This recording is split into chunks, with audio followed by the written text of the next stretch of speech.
மாண்புமிகு அமைச்சர் பெருமக்களே,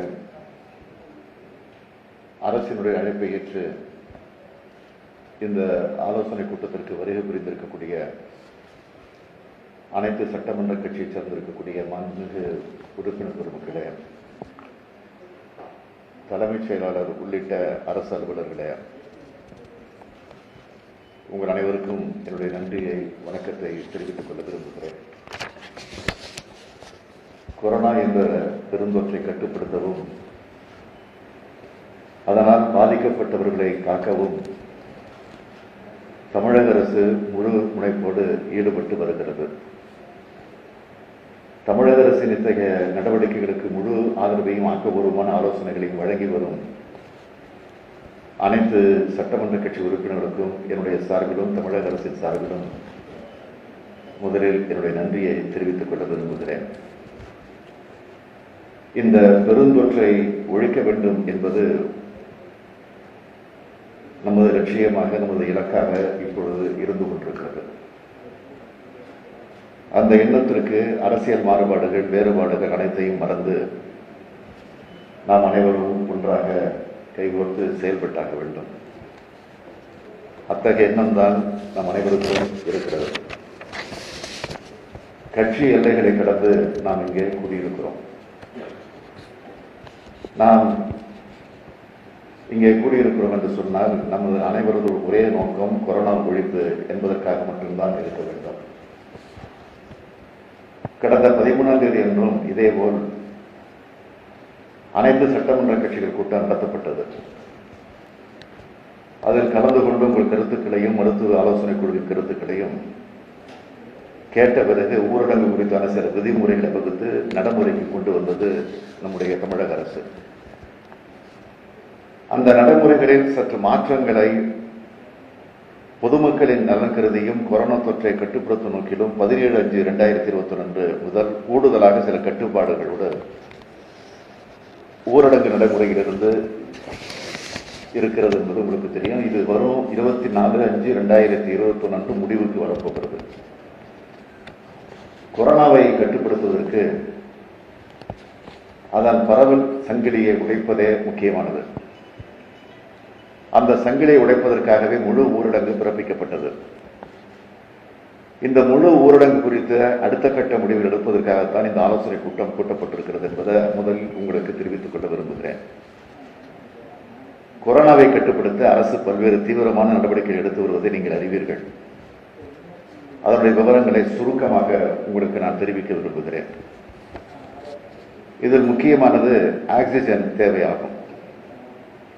ஆக்சிஜன் தேவையை முழுமையாக பூர்த்தி செய்வதை தமிழக அரசு தனது மிக முக்கிய நோக்கமாக கொண்டு செயல்பட்டு வருகிறது.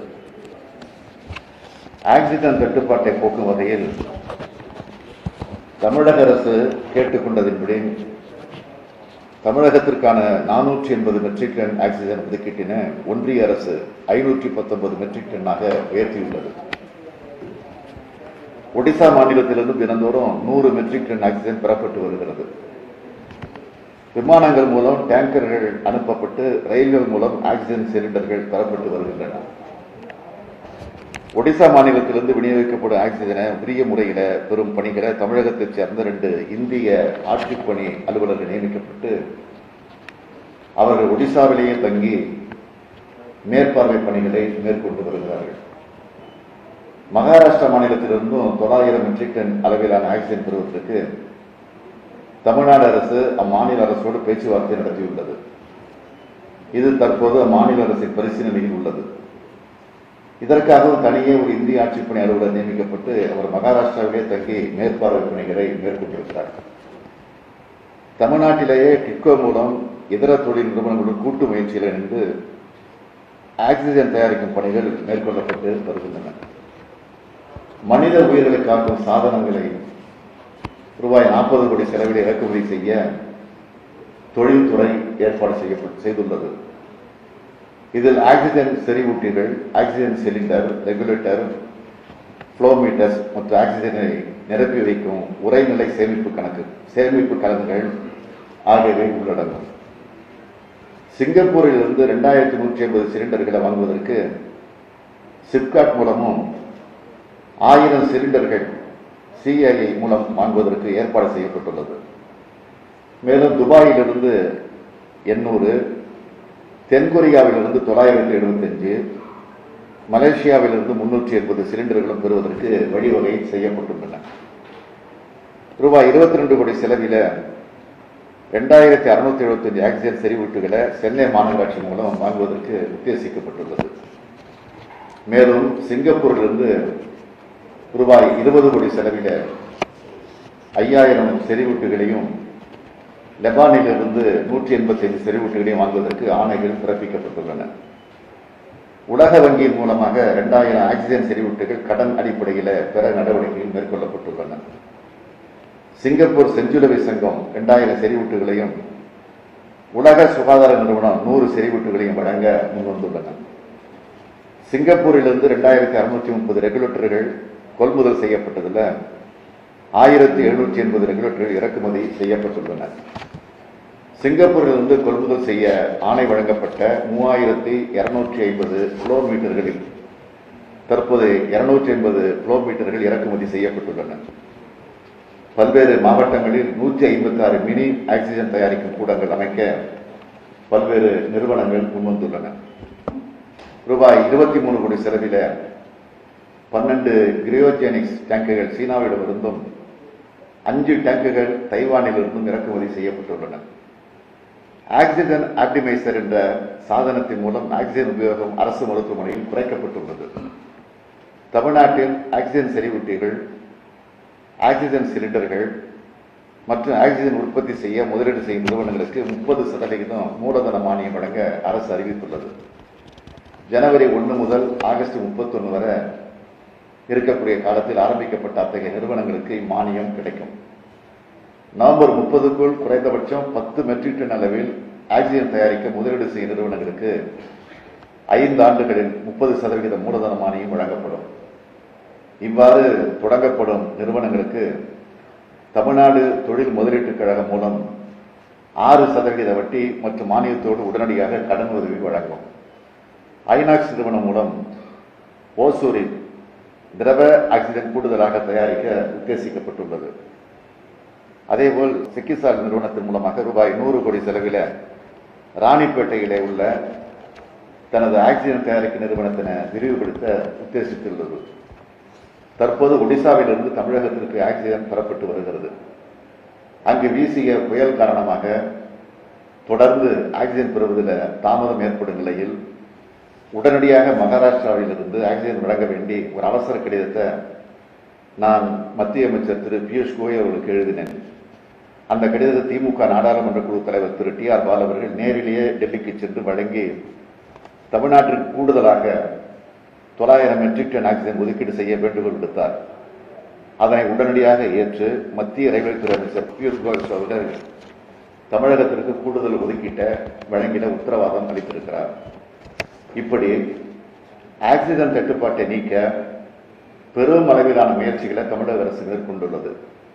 இதன் காரணமாக அனைத்து மருத்துவமனைகளிலும் போதுமான ஆக்சிஜன் இருப்பு உள்ளதை உறுதி செய்திருக்கிறோம்.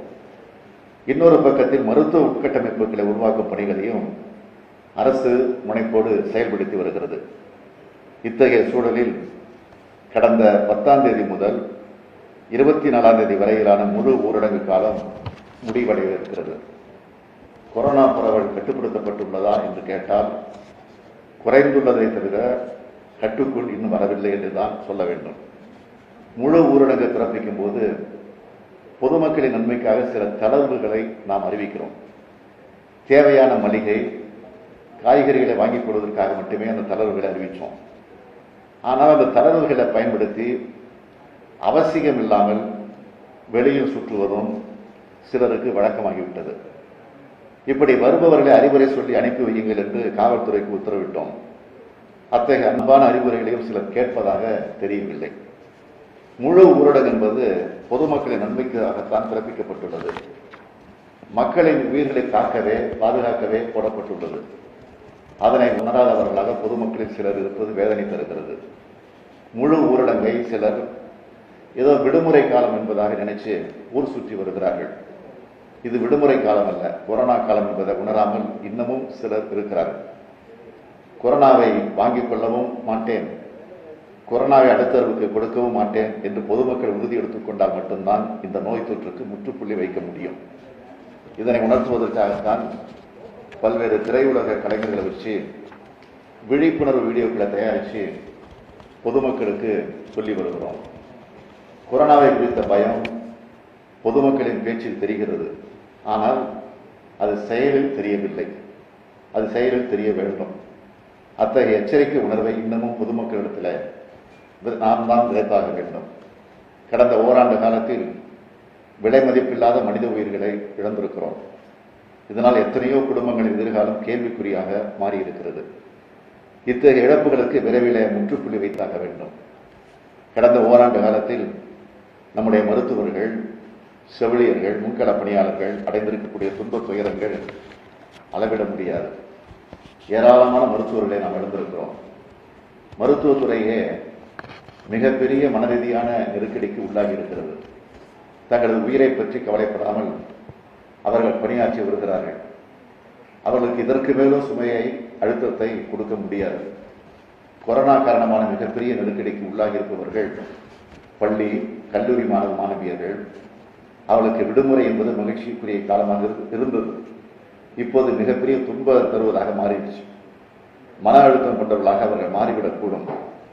இன்னும் எத்தனை மாதங்கள் பள்ளி கல்லூரிகளை மூடி வைத்திருக்க முடியும்? அவர்களுக்கு விரைவில் கல்வியையும் எதிர்காலத்தையும் உருவாக்கி தந்தாக வேண்டும். இவற்றையெல்லாம் கருத்திலே கொண்டு இங்கு வருவதற்கு முன்பாக நோய் பரவலை கட்டுப்படுத்த மருத்துவ நிபுணர்களுடன் ஆலோசனை கூட்டத்தை நடத்தினோம். அதில் அவர்கள் ஒருமித்த கருத்தாக தளர்வுகளற்ற ஊரடங்கினை முழுமையாக தீவிரமாக அமல்படுத்தினால் மட்டுமே நோய் பரவலை கட்டுப்படுத்த இயலும் என்று ஆலோசனை வழங்கியிருக்கிறார்கள். மாவட்டங்களில் நான் மேற்கொண்ட பயணங்களின் போதும் இதே கருத்து பரவலாக இடத்தில் எல்லோரும் சொல்லியிருக்கிறார்கள். எனவே மேற்படி சூழ்நிலையில் தளர்வுகளற்ற முழு ஊரடங்கு அமல்படுத்துவது குறித்த முடிவினை அரசு எடுக்க வேண்டியிருக்கிறது. நோய் தொற்று பரவல் கட்டுப்பாட்டு நடவடிக்கை குறித்து ஏற்கனவே உங்கள் அனைவரது ஆலோசனைகள் பெற்று நடவடிக்கைகள் எடுக்கப்பட்டு வருகின்றன. எனவே தற்போதைய நிலையில் காலத்தின் அருமை கருதி வருகை தந்திருக்கக்கூடிய மாண்புமிகு உறுப்பினர்கள் ஊரடங்கு குறித்த தங்களது மேலான கருத்துக்களை மட்டும் குறிப்பாக தெரிவிக்க வேண்டும் என்று கேட்டு அதற்கு பிறகு ஒட்டுமொத்தமாக ஒரு முடிவெடுப்போம் என்ற முறையை நான் கேட்டுக்கொள்கிறேன். எனவே பேசக்கூடிய உறுப்பினர்களை நான் அன்போடு கேட்டுக்கொள்ள விரும்புவது, ஒரு பேசிய கருத்தை திரும்பி பேச வேண்டிய அவசியம் இல்லை. எனவே இது அது மட்டும் இல்லை, இந்த முடிவு எடுத்து இந்த ஒரு மணிக்குள்ள நம்ம வெளியிட்டால்தான் இதை எந்த முறை அமல்படுத்துவதற்கு, விரைவாக அமல்படுத்துவதற்கு அது அமையும். எனவே அதிக நேரம் பேசிக் கொண்டிருந்தால் நேரம் வீணாகும். உங்களுக்கும் பல பணிகள் இருக்கு, நாங்களும் அரசின் மூலமாக பல பணிகளை ஆற்ற வேண்டிய கடமைகள் இருக்கிறோம் என்று தெரியும். எனவே அதை புரிஞ்சுக்கிட்டு பேசின கருத்தை திரும்ப திரும்ப மற்ற உறுப்பினர்கள் பேசாமல் இந்த ஊரடங்கு அமல்படுத்துவது குறித்து மட்டும் உங்களுடைய கருத்துக்களை எடுத்து வைக்கும்படி அன்போடு கேட்டு என்னுடைய முன்னுரையை நிறைவு செய்கிறேன். நன்றி, வணக்கம்.